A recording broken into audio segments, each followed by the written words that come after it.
Okay, we are officially live. So whenever you want to kick things off, Ken. All right. Hello, everybody, and welcome to another Career Coaches on Call. And today we're going to be talking about ageism. and just a reminder that we're part of the Thought Leaders Branding Club, and this is one of the many, many great programs that you can watch there. Um, and so check out Thought Leaders. It's really a good place to be if you want to help your career, help your business, whatever it is you're looking for. They got it. So I'm Ken Scher. I'm a career coach and an executive coach and a keynote speaker. And I'm excited because we have our three great coaches on again as well. And so what I'll do is, first of all, I just want to remind the audience, if you have any questions or comments, put them in the chat. And Melanie, can we bring people on to talk, or does it have to be through the chat?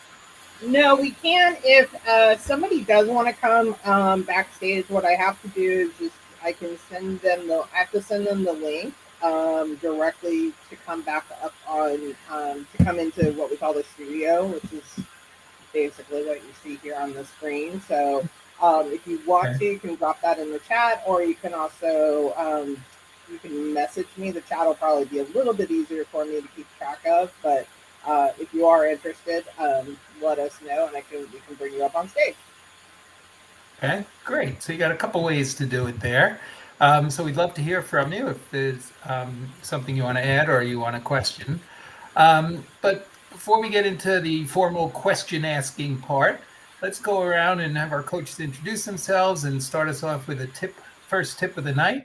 So let's go with Alan. How about you? Why don't you give us a start tonight? Hi, everybody. I'm Alan Kirshner. I'm a career coach. I help people with job search strategies, interview preparation, LinkedIn profile optimization, and salary negotiation. And my tip is that there definitely is ageism. It's not something that's in your mind or something like that. But the key, really, to addressing that is there's certain, I don't know, mindset or different thoughts that employers have about what does that mean? And they might think that you're not technologically savvy, that you don't work well with younger people, that you're set in your ways. So part of overcoming that, you can't do anything about your age. Your age is your age. That's what it is. But you can just address some of those things that they're thinking about you being a more mature worker, that to show that you're vibrant, that you are into technology, that you work cross-functionally, with people of all different generations. So it's really important to show and break those what they think of those stereotypic things. Yep.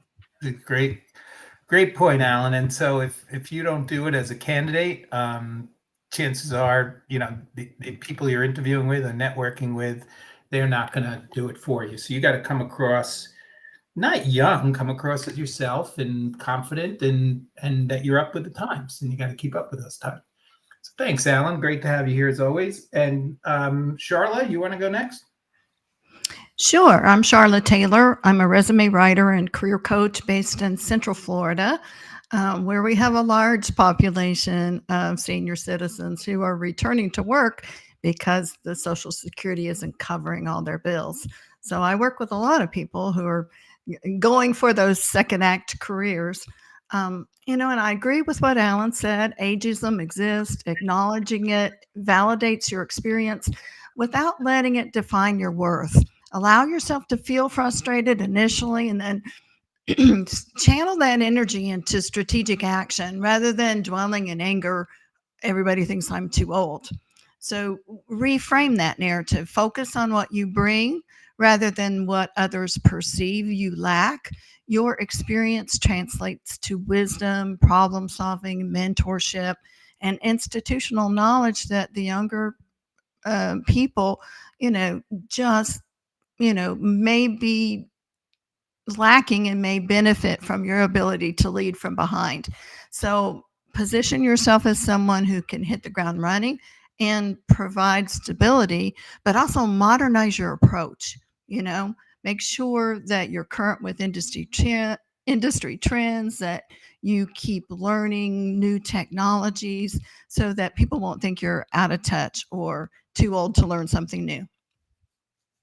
Great, Charla. I don't, I'm not going to get the exact quote right, but what you said in there, something to the effect of, don't let others define you, something to that effect. And what Absolutely. you said, yeah, what you said at the end is exactly what it comes down to. Be yourself, be confident, be strong, be up to date with things, and you have a lot to offer if you're on the older end of the ageism issue. So thanks, Charlotte. Great to have you here too, as always. And Melanie, how are you tonight? I'm good, thanks. And yeah, this is a topic I think I've become pretty passionate about.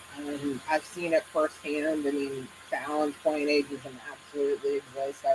When I was recruiting, I mean, I've had conversations with hiring managers that were not appropriate, such as, no, I'm not interested in hiring her. She's too old for that role. Um, Literal conversations. Saw my mother encounter ageism late in her career as well. And so I think it's also important to know that ageism happens both while you're job searching, but also when you're in the workplace. And so I think it's also, and I don't know that we talk about that aspect a lot, but to also, to your point, Ken, and to Charlotte's point, I think I would just add, like, I think keeping yourself relevant is really important from that perspective, because what are you doing to stay atop of your field? What are you doing to learn? What are you doing to, create environments that you are interacting with a lot of different types of generations, and have had a lot of opportunity as well to have recently, attended some discussions on multi-generational workforces. And I think that's also something really important, is not to be sometimes like Gen Z, or all these whatever our generations are, get bad raps, millennials, things of that nature. And maybe we should learn to, there's pieces that we can learn to embrace and adopt. And I think adoption and adaptation are two key areas that we should focus on. Great. Thank you, Melanie. That's a great start as well. It's always good to have you here too. And I would say also regarding ageism, people try to avoid it, try to pretend there's something they're not.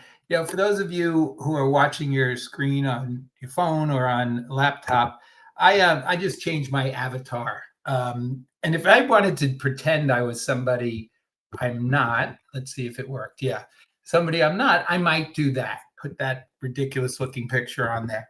But that belies who I really am, and it takes away my strength of being.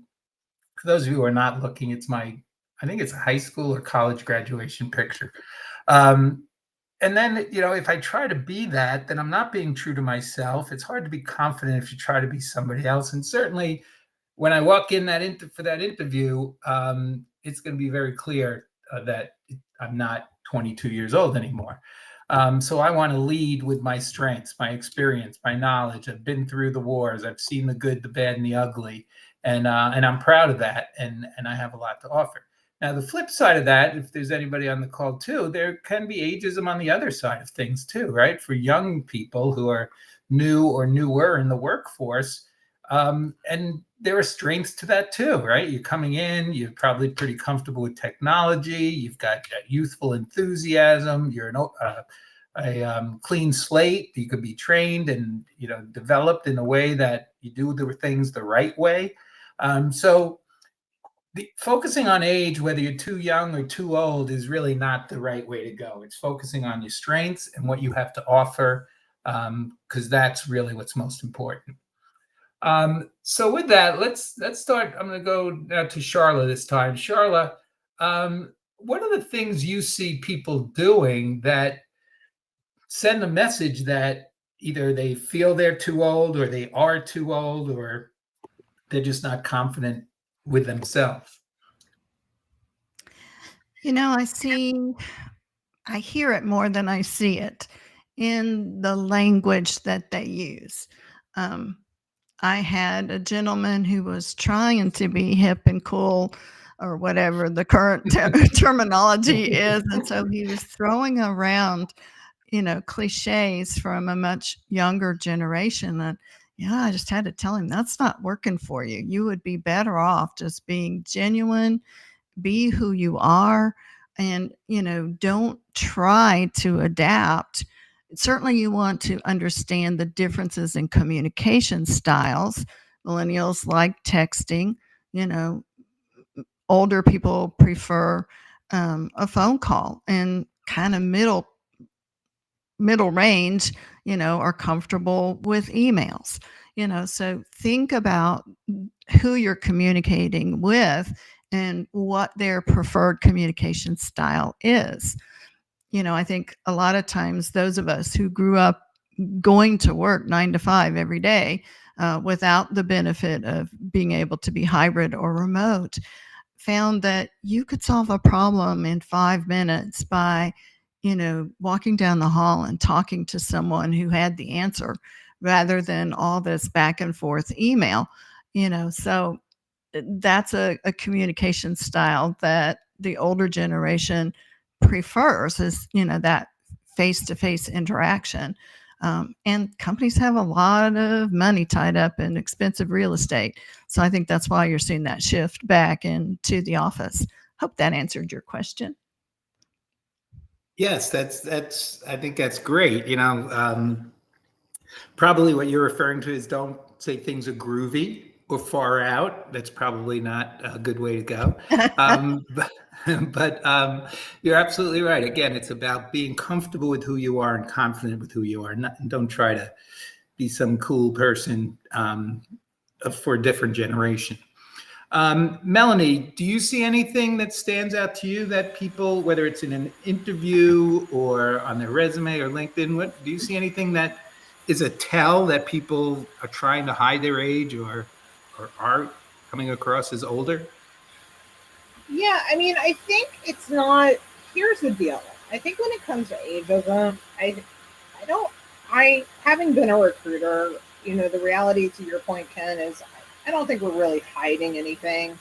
We're not some of the things like, oh, don't have don't have the year you graduated on your resume. Well, we give that same advice to somebody that's like 5, 7, years out of college as well. So it's not. I don't think it's necessarily trying to hide it. I think what we've probably done that I see happen too much is we try to tamper like word. I don't like the word season, but I know Charlotte doesn't like that word either. So that is one word I wish we would get rid of, just because I think we're seasoning food when I say like you're a seasoned expert. Like, no, don't use the word seasoned. But other than that, I mean, we're not hiding years of experience. And truthfully, I think it goes back to one of Charlotte's points of it really comes down to mindset, and it really comes down to how we present ourselves. I'm going to turn 52 next month, very shortly. I'm not sure what 52 is supposed to feel like, or how, that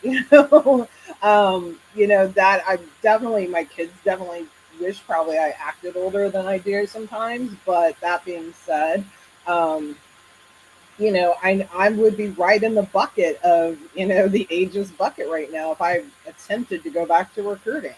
It would be very hard, and I would be facing it. But I also think it's about how you adapt, and also your mindset and your approach. That's always the big thing. As a former recruiter, I can always tell, like, if somebody went through, like, you just get that sense when you're talking to somebody, like, oh, you're going through something, or you've gone through something, and that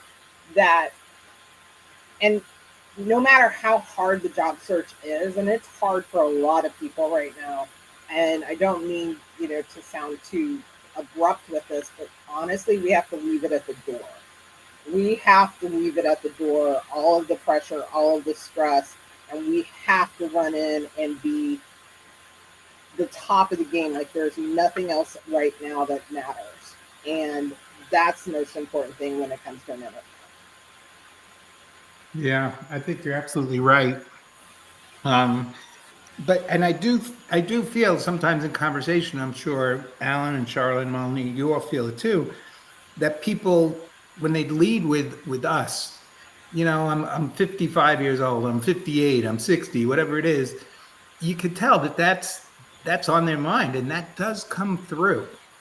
Even if they're not saying it in an interview, when you have that feeling that nobody's going to hire me because I'm too old, you're probably right. If you have a feeling that I'm very experienced, I have a lot to offer, I'm going to get a job, you're right there too. So a lot of it does start with your mindset. Can And I add something real quick, Ken, before we go to maybe Alan? I would also say it's not on, I'm very clear on this when I talk to my clients. It is not on the candidate. It's not on the job seeker. You're not changing somebody's biased views. Like I don't think you're never going to send in a resume and go, oh my gosh, I've been discriminating against somebody that's older.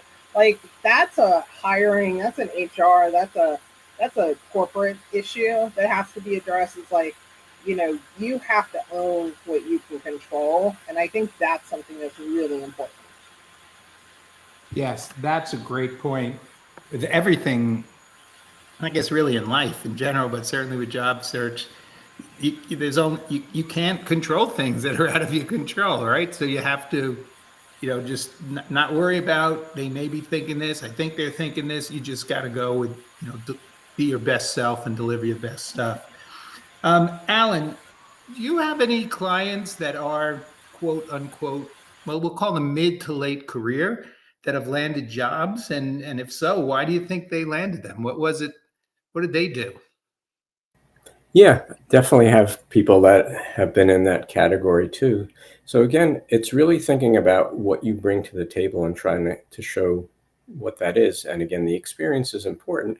One thing I would say on the resume is I don't think it's the greatest thing to lead with, 25 years of experience at the top of your summary.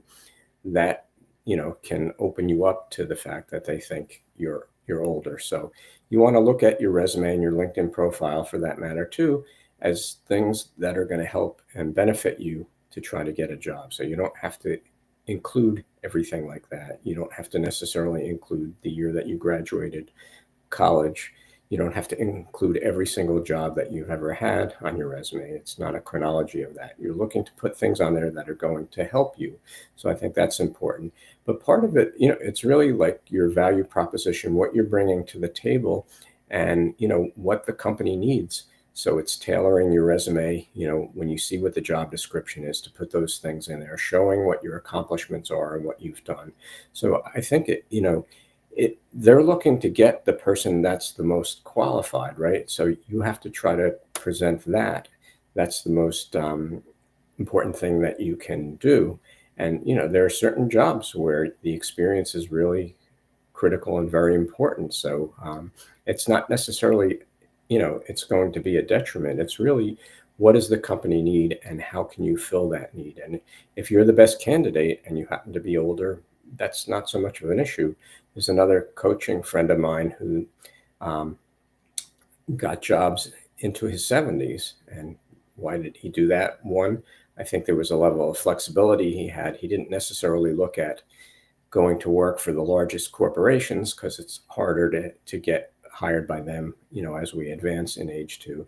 He found more opportunities in smaller to mid-size companies, but he had experience that working for bigger companies in his career that was helpful to a smaller company that didn't have that kind of expertise. So I think it's really critical what you have and what you're bringing to the table. That is going to be what sells you to a prospective employer. And the age isn't the only, and it's not the most important factor, in that decision making for an organization. Mm-hmm. Yeah, I think you're right, Alan. I mean, if a 50-something-year-old person goes into an interview and that manager, the hiring manager, let's say they do have the mindset, this person's too old, and then you come in for that interview and blow them away, I mean, they'd be foolish not to take you. Now, to Elizabeth's comment, I guess a couple in the chat, she mentions that one application she submitted, they asked for her high school graduation date. I mean, that, I don't know. I'm not a lawyer or anything, but to me, that is a very risky thing for a company to ask, because to me, it sounds like they are looking for ages. But let's put that aside for a second. There are companies, maybe hiring managers, that are going to discriminate based on age, and they're going to hide it. They're going to, I know when I was in corporate, they used to say, oh, they have this person has a longer runway. That was one way to put it, meaning they had more opportunities or more potential for growth than maybe somebody who is older. To Melanie's point earlier, you can't control that. So you have to move on from those companies and, hope that what goes around comes around and karma will give them a shot, because there are a lot of companies out there, a lot of hiring managers who are doing the right thing, which is looking for the people that can help them be more successful. And if you're an experienced person, mid to late career, you have a lot of opportunities to show your experience, how it can help people be more successful. So let's go back now to Melanie. Let's start with you on this one. Let's talk about resume. How do you position people who might feel that they are potentially going to be discriminated against because of ageism? What's the approach you take with their resume to help them put their best foot forward? Yeah, I mean, honestly, one of the things that I really honestly tell my clients is, here's the deal. You and I are not going to change ageism tomorrow. I'm not going to create a resume that's going to be the thing that's going to break the barrier. I mean, I would love to think that I could, but, maybe. But I'm also very much a realist in that regard. So here's the thing that I do, though. I truly tell my clients, we're going to embrace your experience. Now, to Alan's point, maybe we're not going to lead with 25 years experience, going back to, I mean, I can even do that where I can tell you hey, back in the day, don't use that phrase. We should have a list of all the phrases not to use. But we had, we used fax machines. I don't even think my kids know what a fax machine is, and they're 22 and 30. So things like that, don't necessarily go in and lead with that type of thing. But on the resume particularly, own your experience. Be proud of it. Don't, because what you bring to the table is something that somebody with less experience isn't bringing to the table. You have the ability to see things differently than the next person. And truthfully, I think that goes for everybody. It's we've got to stop trying to tamp down our experience, and instead we need to really own it. And how you see something could be a very different viewpoint or a different lens from how somebody else sees it. So I really try to honestly dig into those accomplishments and highlights with my clients. That's what I want to scream from the rooftops. Is there's no, if we're checking boxes off based on qualifications and job duties, let's really, highlight those skills. Let's highlight that experience, and let's embrace it and be confident about it. Embrace it, love it. To Linda's point, I'll put it up on the screen, don't use the word Rolodex, CRM, little things like that. I would also really suggest, and I think to everyone's point, is show what you're doing to learn to stay atop of the field.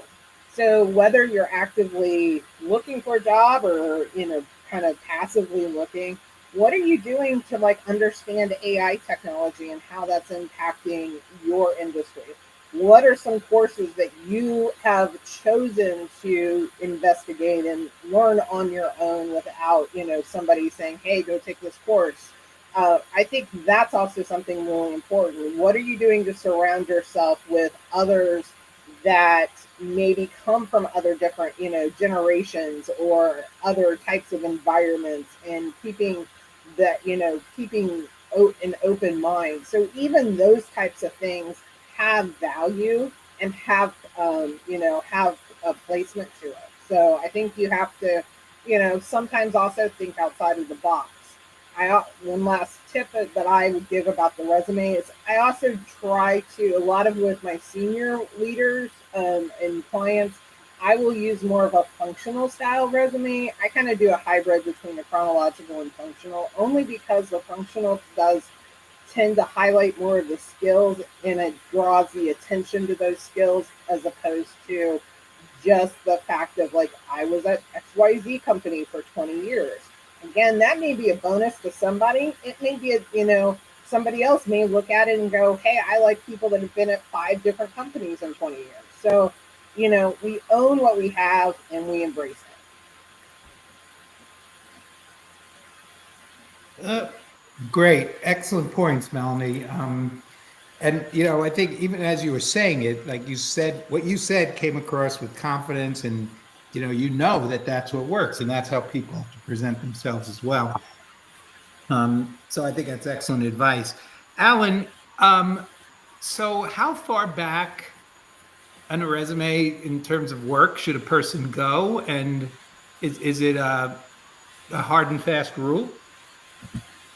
Yeah, I would say people typically say go back no more than 15 years. What I would say is that put the experience on there, the accomplishments that are pertinent to the job that you're going for. So if it goes back further than that, that's okay. I mean, you're looking to put things on the resume that are going to show the best you and give them the information that they need that's going to be helpful to them for the role and the skills that they're looking for. So I think, 15 years is kind of a good benchmark to use, but you can certainly go back further.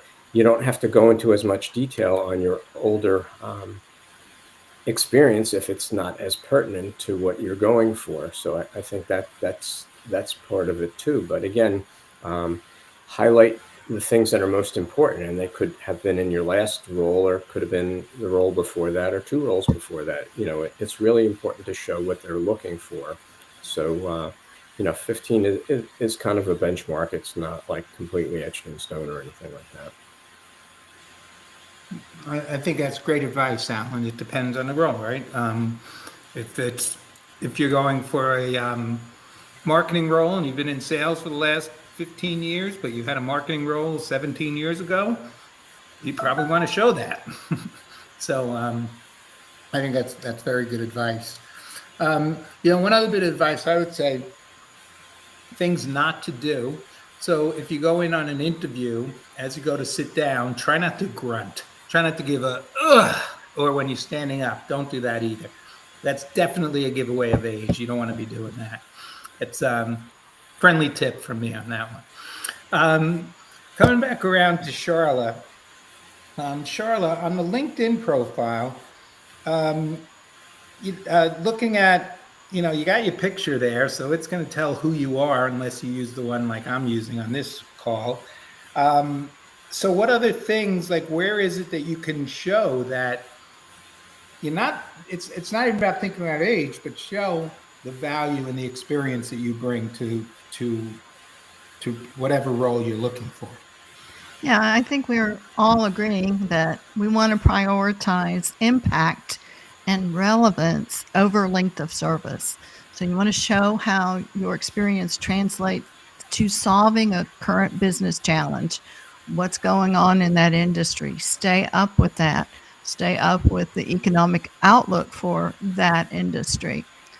So don't dwell so much on historical context, but your goal is to present yourself as a candidate who happens to be experienced, but not someone who's defined by their years in the workforce. Some people wear it proudly as a badge, and sometimes it's to their detriment, to say, well, we always did it this way. You've got to show that, you're still learning, you're still growing, and, I think relevance is the key word. So when you analyze, 5, 7, 10 job postings, you'll begin to notice some overarching themes. Those are the things that employers want to know about you. So use it as a framework to write your about section and address those top 5 things that you notice in all of the job descriptions, so that you are presenting yourself as a relevant candidate who can solve these challenges. Very good. That's again, it's how you present yourself. It's how you, if you look through your resume, look through your LinkedIn profile, make sure you're not giving things away. And to say you're old, make sure that you're remaining positive about your experience and what you have to bring to the table. Also, I think sometimes what happens is when you go for an interview and you don't get the job, and I hope this doesn't offend anybody, but I think sometimes it's easy to say, well, I didn't get the job because I'm too old. They thought I was too old. And sometimes, like I said, that's going to be true. But sometimes I think we have to really be honest with ourselves and be aware of things and think, okay, what did I do or say in that interview that might have caused me to not get the job? Sometimes it's just a better candidate. Sometimes it's an internal candidate. Sometimes we didn't do as well as we'd want to do on an interview, and that's okay. It happens. But if we say, oh, it was because I'm old, then we're not going to be better the next time. We're not going to be looking for ways to be a better candidate, a better interviewee the next time around. So I think we, again, need to be honest with ourselves. Melanie, in the about section of LinkedIn, Alan had mentioned earlier, whether it's about your resume or here, not talking about 25 years, 30 years of experience. How do you help your clients write the about section to show their strengths in experience, but not to come across as old? Yeah, so a couple of things. And I'll add Alan back here 1 second. So a couple of things that I do for particularly the about section is one, I try to add, and I know this may sound kind of stupid, but I try to add some emojis to break up the context of it. So I know that people may be like, emojis. I do love a good emoji. I seriously do. I'm not going to deny it, but appropriate emojis. But it does it helps break up the reader's eye. So it draws attention to those things that I want people to focus on, because we're just humans. I mean, an advertisement on a magazine or a commercial or something like that, we gravitate towards those things. So if it's just a big block and it's, that's boring to read, but if it's broken up, then, adding, an emoji here or there, you don't have to go crazy, but just adding something else in the context of it is going to draw my eye down to that particular. So that could be a massive highlight. Also, the language. Is it, really set yourself in a positive point of view. When I'm working with my clients, I always try to be very creative, creating, some interest in that opening line and that opening sentence that's going to get you to read that. And then lastly, and Elizabeth made this point earlier, and I want to give a shout out to her. She had mentioned something about with something health related. And I think this is a good example of something you can do to add a personal touch. For me personally, I work out, I don't know, not this week, but typically my goal is 5 to 6 days. Haven't done that in a while, but it's my goal. But on any given week, I may run 5 to 7 miles. So in FYI, I hate running, but I do it I have a goal that I'm trying to do it for. But to that point, I may add something like that because it gives that, impact. Wow, I'm really focused on staying healthy. I'm these are things that I do in my, spare time, things of that nature. So I think adding in something of that nature. Now, on the flip side, my 22-year-old daughter, she loves to knit. She's embraced her inner grandma since she was 9 years old. So, so heck, she's in Louisville right now. She has a sweater that she's knitting. So, so at the same time, but it gives that little personality of oh, you're a knitter. So add something that somebody, it might be a conversation starter for you. Great. Yeah, it's it's really an interesting thing because even though it's out of your control what other people think regarding your age, some of it kind of is in your control in that how you present yourself, how you come across, the words you use, the things you do. So, and it's interesting because you're right, a 22-year-old knitting actually would give a different perception to a 65-year-old knitting. A 65-year-old could be an old man or old woman Well, knitting versus. yeah, like if we say that the 65-year-old woman is knitting, we definitely have that thought or that process of like, oh, little grandma is, but my 22-year-old, she can knit a mean sweater. I mean, she's a very skilled knitter. I truthfully wish I did something that she used. I mean, honestly, when she was playing field hockey and she was traveling to games, and she was the goalie, the thing that she always did before games was knit while she was on the bus, because it helped her to focus and not think about all the other stuff that was happening. Yeah, I think that's great. Charlotte, well, first, a couple things. First, Linda in the chat, she mentioned, show how your experience benefits them. Focus on ability to continue to learn and mentor others. Bring in examples and stories that show what's in it for them. And I think that's great advice, really, for any age, but especially, mid to late career. You need to make it very clear to the interviewer that your experience is a benefit. Your experience is going to make their lives easier and better because of your ability to learn, to mentor, that you can talk about ways you've learned and grown and changed with the times. And having example stories, as she says in there, are really important. I also want to get to Elizabeth and Charlotte in the chat. Elizabeth said that she addressed the elephant in the room, my age, by letting them know I'm in excellent health, hardly ever miss work, and have no plans to retire anytime soon. My children are grown. Childcare is not an issue. I work hard, eager to learn. I'm comfortable using technology and regularly update my skills.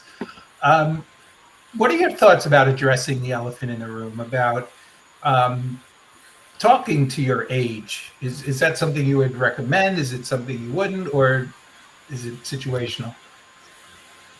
I think it depends. So my take would be that it's situational. If you have hobbies like Melanie mentioned, running, working out at the gym, cycling, anything that can show that you're active, and just smile and project yourself in a way that doesn't invite ageism. I think a lot of it is self-confidence, and if you go into it with the mindset, oh, they're not going to like me because they think I'm too old, I would agree that you would want to say something like, I'm willing to make a long-term commitment for the right company and the right opportunity. I expect to work another 10 or 15 years. Just, more and more people are working into their 70s just because they want to. When you hit age 65, you don't automatically lose your ability to think or to do. But a lot of times you've got to be very careful about how you position yourself and be willing to lead from behind. I know a lot of middle-aged and older people have gone more into independent contributor roles rather than managerial roles, so that they could have a more hands-on approach to teaching and mentoring, without having that official title. My husband did that, and they kept wanting to put him in charge of a department. And he said, that's not where my heart is. I really want to be involved in the research and development aspect of it. So you see a lot of transitions from people going from managerial roles to going into, frontline leadership, or even just being a part of the team and being able to guide it. In this case, he was able to say, well, I've seen this program go from analog to digital, or I remember why the FAA, mandated that we do things a certain way. He's an avionics engineer. And so his experience did help to guide the younger engineers on that team in the fact that they didn't realize that's why, certain things are done the way they are. And he was able to cite, airplane crashes and things like that happen for certain reasons, which caused the FAA to, make the mandates. So I think, it's how you approach it. He was very much a team contributor, even, in the, last 5 to 7 years of his career. Very good. Yeah. And again, connecting his experience and knowledge to how that will benefit the employer, that's the key. Really we've talked, when we talk about interviews, using a process, whether it's STARS or STAR or CAR or whatever you use. But regardless of that, connecting your experience or that story you're telling to the job you're interviewing for, that's what's really important. So they could see, don't leave it to chance. They could see, oh, this person did that, then they could really help me here. So I do think that's very important to do as well. There was, oh geez, I lost my train of thought. I'm going to looking at some of these chats. Meryl, thank you for recognizing how cool and groovy I was and still am. My kids don't believe that, but I still think I'm pretty hip or hep or whatever they say these days. I also wanted to comment, actually, Gregory says in there that it's not only ageism, it's racism, sexism, ableism.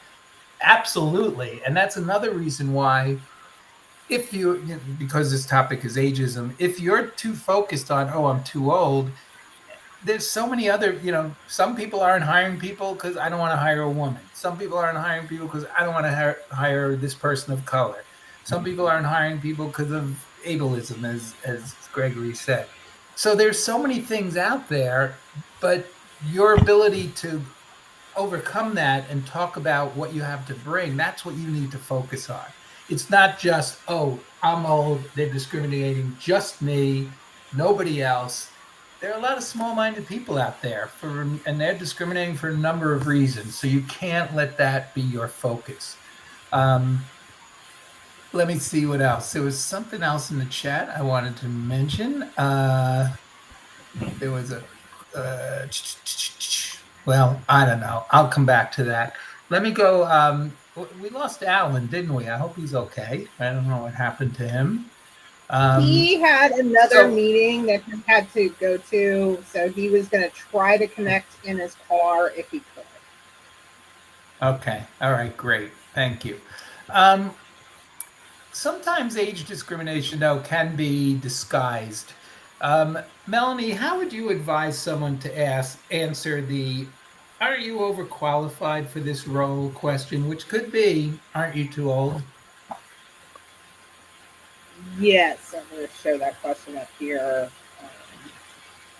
So I think this kind of goes directly to Elizabeth's point. And I actually think, I think it's either you or Charlotte, I think always have a great answer for this one. But I am all about just addressing it head on. Like, if it's an elephant in the room, and there's lots of different types of elephants that can be in any one room at any time. So I'm all for just addressing it head on and, getting like, oh, we think you're overqualified. I think honestly at that point, I'm kind of a little bit bold in the sense of just being like, you know what? I would love to know. I honestly would respond. This is the only time one of the only times I'd respond back with a question. I'd love to know your insights on why you think I'm overqualified.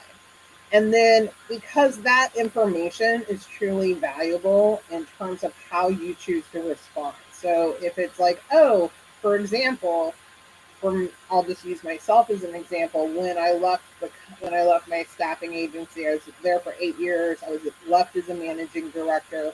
I went back into the market and I was looking for quote unquote a recruiter job. And I was told multiple times that, oh, we don't think you're going to like this because it's just a recruiter. So I started addressing it in my cover letters. I would address it in before they even had a chance to ask me about it. Like, oh, I know one of the concerns you probably already have is that you think I'm going to want to be a manager.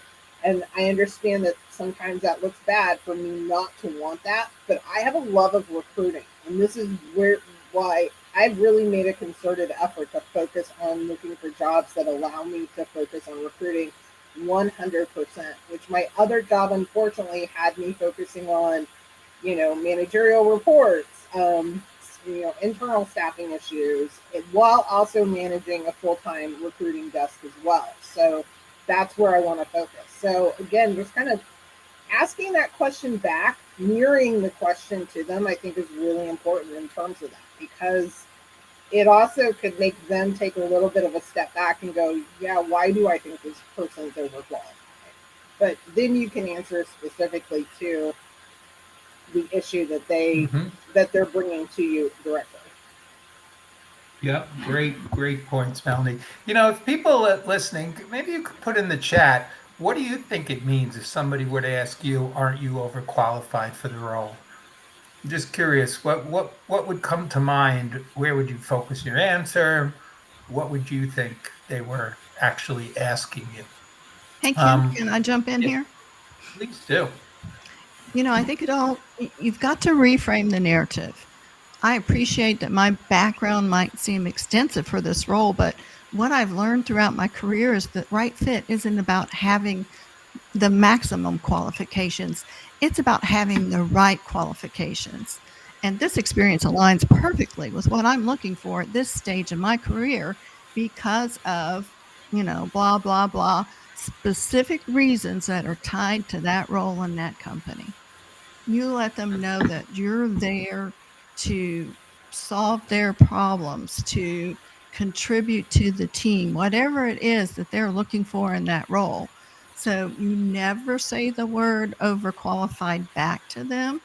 You just, my background might seem extensive for this role, but this is what I've learned. It's not about, uh, you know, uh, the right fit is about having the right qualifications, and then tell them what your right qualifications are. Sometimes overqualified brings up some fears. They might fear that you'll be a flight risk, that you'll go someplace else that pays more money because of your extensive experience. And you might say, well, I'm at a point in my career where I'm very intentional about my choices. I've done my research on this company and role, and I'm genuinely excited about this opportunity to contribute to, and then you name those specific company goals or projects that you feel like you'd be a good fit for. You could say what energizes me most is some specific aspect of the role that you're applying for. My experience has taught me that challenge comes not only from complexity, but from making a meaningful impact. And I see a significant opportunity to do that here. So again, you want to bring it back to the value that you add so that you're not threatening, so that your experience means that you can hit the ground running and deliver results quickly, and they don't feel.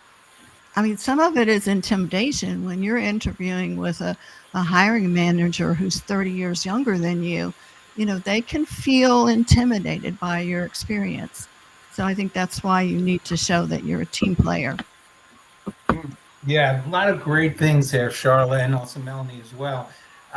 First, just with Melanie's point of really trying to understand what overqualified means, because Charlotte, I think you gave a great answer there about money or whatever it was.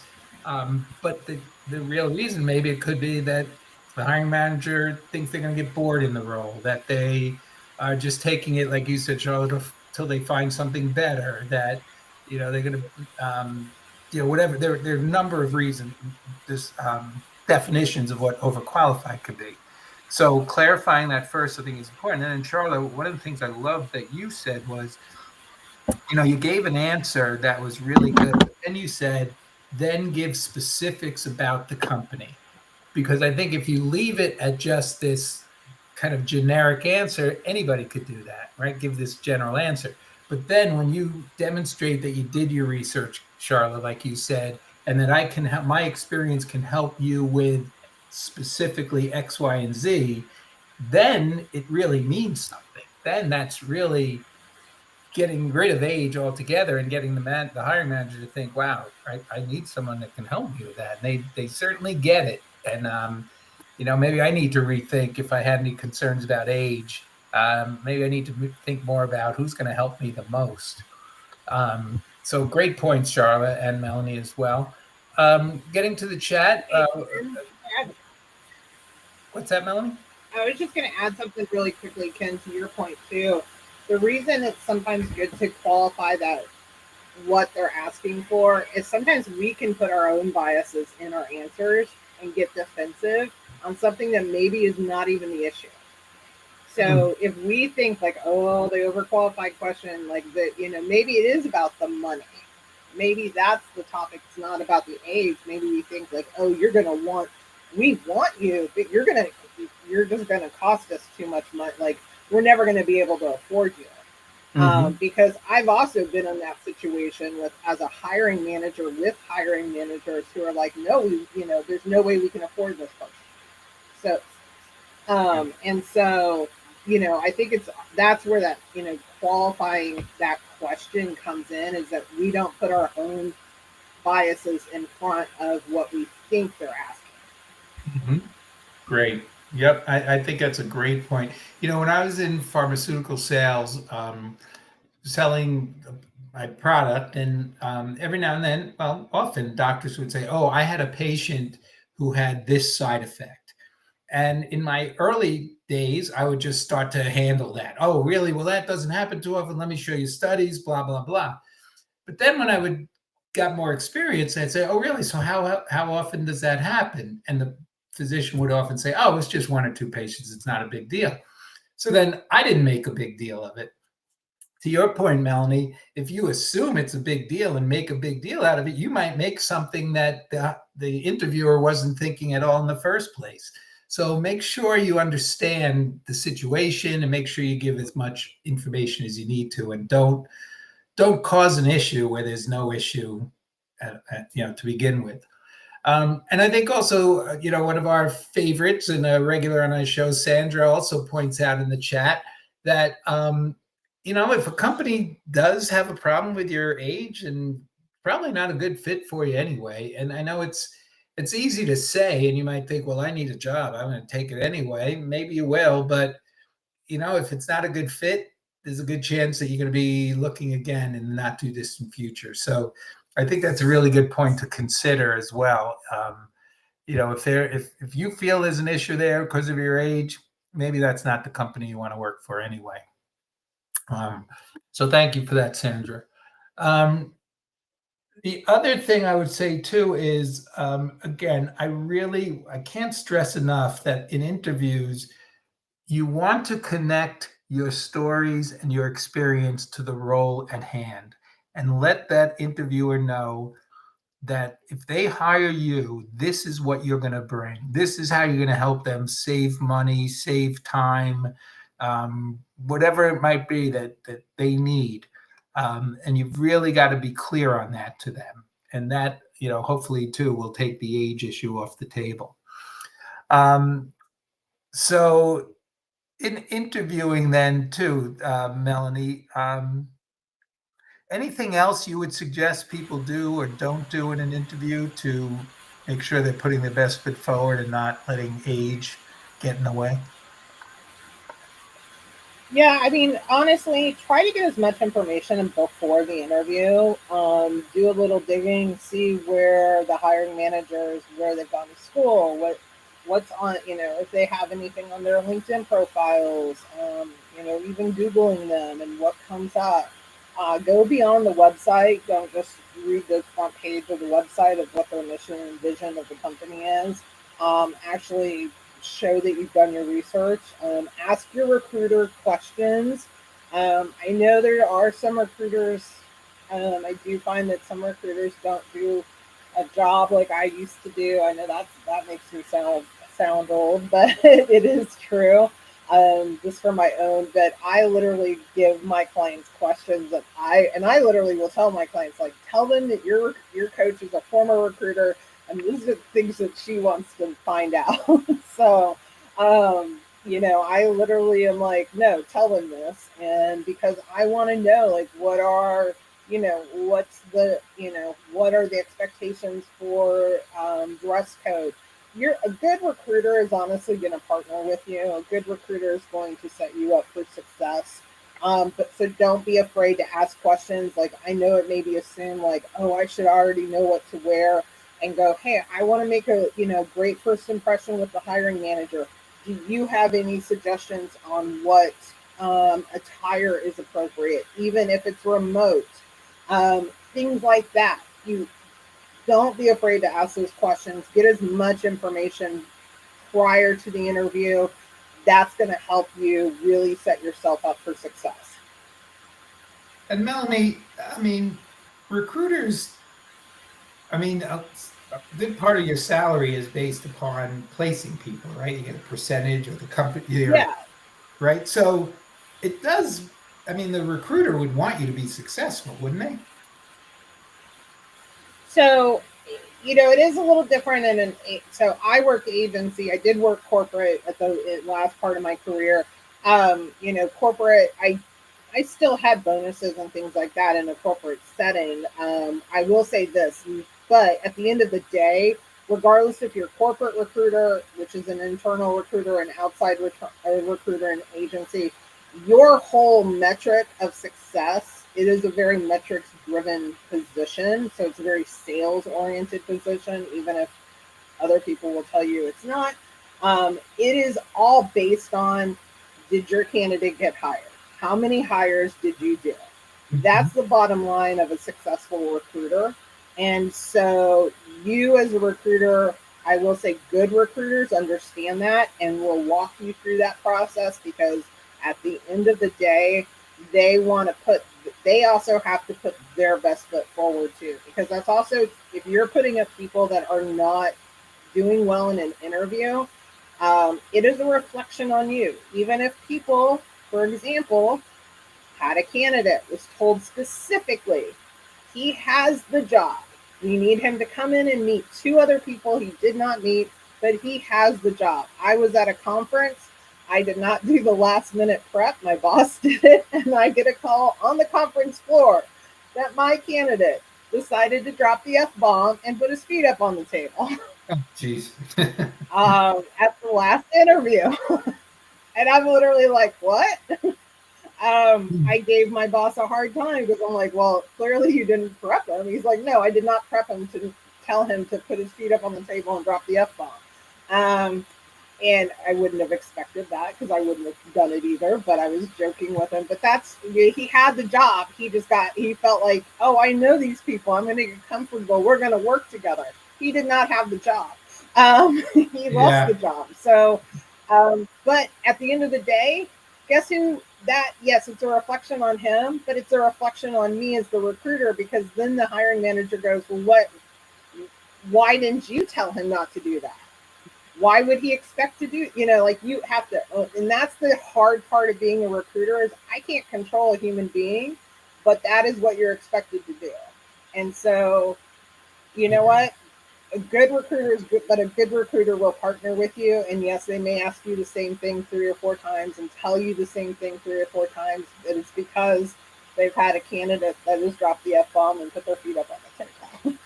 Yeah. In your defense, Melanie, and your former boss's defense, I can't, you shouldn't have to tell somebody that. That seems like a one would have thought, but you know what? At the end of the day, and here's the thing, every single lesson I ever had of a bomb of an interview with a candidate, I reiterate, even now as a coach, I will tell my clients going into that last interview, do not be like so tight, but don't take this for granted. Yeah. Assume that your job is still on the line. That last interview is not a given. It is, I don't care how friendly they are. I don't care. You still have to perform on that interview. So it's a lesson, like every single one of those lessons, I reiterate to my clients to this day, of like, don't take that for granted, because one little thing we say or do can change the trajectory of that. Absolutely. It ain't over till it's over, and you gotta, fight to the end as if you still gotta win that job. So that's good advice. We're at the top of the hour, so Charlotte, would you like to give a final tip and then let people know how they can get in touch with you, please? Sure. Thank you, Ken.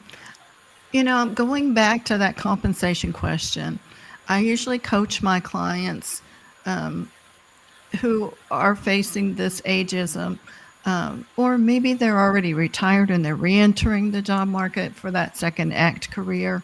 When their companies have the perception of, gosh, this person's great, but I'd never be able to afford them. They could say something like, I understand the parameters of this role and I'm comfortable with the compensation structure because, and then give reasons beyond money, like professional growth. You believe in the mission of the company, or have a different perspective on a work-life balance, whatever it is. So that becomes, you want to mitigate that bias that we might not be able to afford this person because of their experience. In the case of my husband, he had retired from one company, and was, you know, going for a second act career. So truly, money wasn't the main objective because he had pension, from a previous company. But still, we had children in college and he needed to work, so he wasn't like totally out of the game just because the first company offered him an early buyout based on years of service. So, people come into it with some preconceived notions like, gosh, I'd never be able to afford this person because of their experience. So you need to neutralize that. I think that's an important thing to do.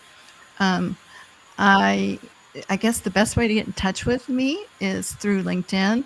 My Most of my interactions come from my personal page rather than my company page because I'm a solopreneur. Um, but I have that company page so that I can, get leads through of people needing my services. So contact me on LinkedIn or through my website, writtenbyapro.com. I just uploaded the newest, latest, greatest version of my website, so it looks a lot fresher and more contemporary. I had put that off for years, but decided that it was just beyond time to update my resume, update my website. Probably need to update my resume too. That's one thing. We write resumes for everybody else, but I would be hard pressed in order to turn in a resume for myself. So that's probably a good exercise for all of us coaches and resume writers to do. Well, I know a couple of good career coaches that can help you with that, Charlotte. But yeah, it's hard to write about yourself, even when you do it for a living. That's right. But Charlotte, you're an excellent career coach. You gave some great advice tonight, so thank you very much for that. And Melanie, how about you? Final words, and how can people get in touch with you? Yeah, and so I'm gonna Noreen. I hope I got from. I think it was Noreen. Yeah, she had any recommendation on receiving like a personal introduction for a role, and if you're still ghosted, we know that ghosting happens. Actually, had it happen in a situation with a client, well-known company in DC, recommended from the CEO, brand new CEO. Now, I know certain things about this company because I've been in the DC market and know what their internal hiring is kind of like. She got a rejection even after having a personal recommendation from the CEO. I think in those situations, let your personal connection know that what had happened. Do it in a professional manner, of course, and there may not be anything that they can do about it, but I think it's always good. Oftentimes, the people, and I was guilty of this as well, but we forget what it's like to be on that side of the table or don't quite understand what the actual hiring process is for some of those positions. And so it's good for people to be informed, not to say that it's going to change anything, but sometimes too a no is not a no. If you feel like, wow, and I just had a client that I haven't gotten a response yet, but honestly, I looked at that job and was like, no, he's a great match. I reached out to the CFO personally and said, hey, I've got a recommendation or I've got a referral for you. I don't mind, because I literally was like, no, we need to get you in front of these people. Like, that's not, I feel strongly about that. And so sometimes, doing that little extra push can help. And, if you are ghosted, um, I understand it's personal, but we can't attach any, truthfully, we can't attach the emotions or the energy to it. We need to spend our energy on the things that are filling us and the people that are responding to us. And we need to spend our energy on the good things. And if the ghosting happens, hey, it happens. Is there, take some, look back at it, see if there was something different you might have done, that you could change up the process for yourself, but then move on. And to be very blunt, we can't focus our, like I said, we can't focus our energy on the things that we're not getting responses from. Absolutely. And how can people get in touch with you, Melanie? Oh yeah, you can get in touch with me, of course, on LinkedIn. My website, findsucceedachieve.com, is also a great way. And yeah, would love to, if you're listening, and love to connect with you and be able to answer any of your additional questions. Great, excellent. Thanks, Melanie. And again, thank you for some great input tonight. And Alan had to leave us, as you all know, but he too provides great career coaching and advice to you. So I would encourage you to reach out and connect with him as well. And I'm Ken Scher. I too am a career coach. And if you go to my LinkedIn profile, first of all, I'd love to connect with you. Secondly, in my contact information is my calendar link. So if you want to schedule a complimentary 30-minute phone call just to talk about your situation, there's no pressure. I'll offer you any advice I can. Please do. I'd love to talk to you. And I'm just happy you guys joined us tonight. We really appreciate it. Appreciate the comments in the chat. And we will be back in 2 weeks for our next program. So hopefully you'll join us, and please spread the word. One thing we always encourage people, we know it works, is that having a great LinkedIn profile is not enough. Being active on LinkedIn really adds to it. So if you're looking to get started in posting, or you want to do a good post about this program, please. Let people know that you get a lot out of it, and that we'll be back again in 2 weeks, and hopefully people and you all will join us. So thanks for attending tonight. Thank you to my coaches for a great job. I hope you all have a great couple of weeks, and look forward to speaking to you then. And until then, be well and take care. Good night, everybody.